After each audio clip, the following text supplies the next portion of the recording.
Hello, in this video I'm going to show you how to use combo virtual try-on for jewelry. Well, you see all the requirements on the about section. You can always collapse it once you read it, but here is the video version of this. So this application can take up to 3 different items or even groups of items as input images, then model, and then some settings. So this will work for jewelry. Don't try to put anything else like clothing. It's not going to work. This model is trained for jewelry, work with jewelry. Required at least one photo of jewelry. So let's see ring. It may not be retouched image. It's good to have good quality image, of course. This will ensure the correct generation of this jewelry item. But like I said, it may not be completely retouched. For example, image like this, it's not retouched. It has wrong white balance and everything. However, it's fine.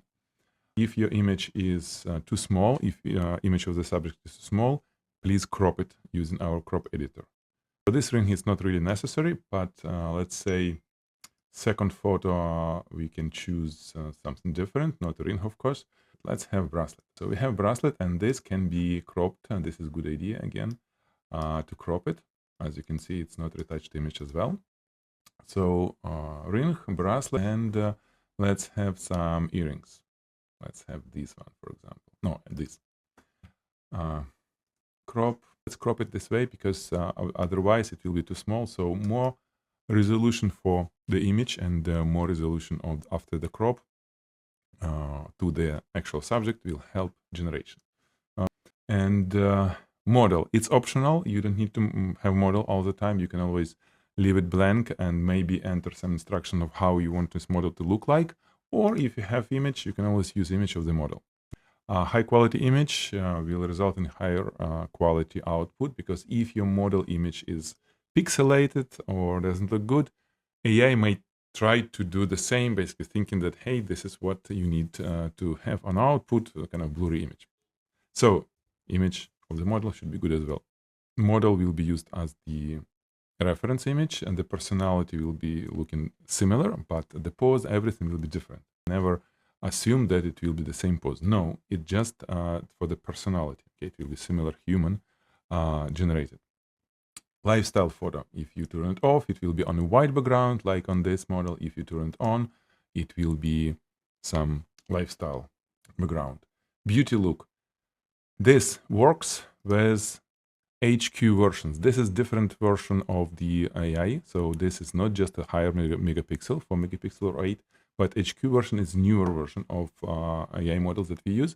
And it creates by default super realistic, photorealistic images. It may be not what you need. So by default, we turn on a beauty look. It's okay to have beauty look even on SD version.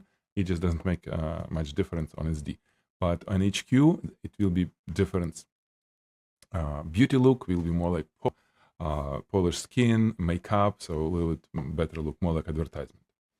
So we have it this, two options. Again, these two different models. Let's choose HQ. This is the best models. They produce more accurate result, more photorealistic result, and overall better quality. But of course, it costs more, so it's additional 45 credits, or even 105 credits up to 120 total for 8 megapixel. But the good thing that 8 megapixel, it's well, 8 times larger image than SD. So you don't need upscale. At the end, let's choose HQ. Output format PNG is good format. It's no compression, so it's highest quality. And aspect ratio auto is it will be similar to the model image. But if you have preference, you can choose which aspect ratio you want to be. So let's do a little bit vertical, like 3:4, for example. So it will be portrait. And let's generate. No instructions needed since we have model, unless you want to have some specific look at, let's say, we can say in restaurant. Model in restaurant. It's not a prompt, it's just instructions. And again, they're optional. Never put instructions of how to preserve the look of the jewelry or place it on a model. You don't need to tell this. You only make things worse if you will try to explain what needs to be done. It knows what to do. It knows that jewelry should be preserved, colors and everything, design, shape. So you don't need to tell it in custom instructions.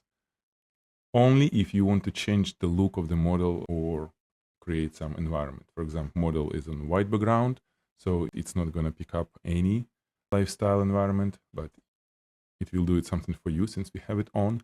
But if you want specific idea, you can tell it here. Let's generate. Here is the result, and as you can see, model wearing our bracelet, earrings, and it looks like a restaurant. I see some wine glasses behind, and it's blurry and nice. So you download it, and well, after this you can ready to regenerate it. There is another option when you, instead of the model, you remove model. You can just click open and close, and the model is gone. And then you use prompt to describe the model, and everything will be based on the prompt, so you don't need the image of the model. It's optional. Let's put not just model in the restaurant, but tell a little bit about what kind of model should be. So blue-eyed blonde model, female model, dressed in red dress in library. And generate, no model needed. Let's select higher HQ model, it's higher quality. And let's turn off beauty look. So you will see, because again, beauty look works with HQ models. Without beauty look, it will be more lifestyle, more natural skin and everything. Here you go, female, blonde, red dress, wearing exactly our earrings, ring, and bracelet, and it looks like library. So it's up to you how you can use model option with or without actual photo. Sometimes if you can describe model look, it creates really nice look. And if you download PNG and actual size, so it's 4 megapixel, it's a large file. You can always have up to 8 megapixel with new model. This is how you use Combo Virtual Try On. Happy generating.